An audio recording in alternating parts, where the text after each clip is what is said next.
ஆண்டவராகிய இயேசு கிறிஸ்துவின் நாமம் மகிமைப்படுவதாக. இந்த நாளுக்கான தேவனுடைய வார்த்தை.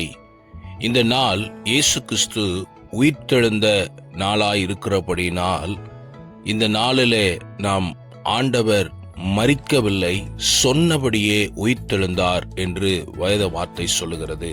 மத்தேயு 28:6 இப்படியாய் சொல்லுகிறது, அவர் இங்கே இல்லை, தாம் சொன்னபடியே உயிர்த்தெழுந்தார். அவரை மரித்து அடக்கம் பண்ணப்பட்ட இடத்தில் அவர் மரித்த நிலைமையிலே இருப்பார் என்று நினைத்தார்கள். ஆனால் அவர் 3ஆம் நாளிலே உங்களுக்காக எனக்காக ஆண்டவர் உயிர்த்தெழுந்திருக்கிறார். இந்த வார்த்தையை கேட்கிற நீங்கள் அநேக காரியங்கள் உங்களுடைய காரியங்கள் மரித்ததா இருக்கலாம்.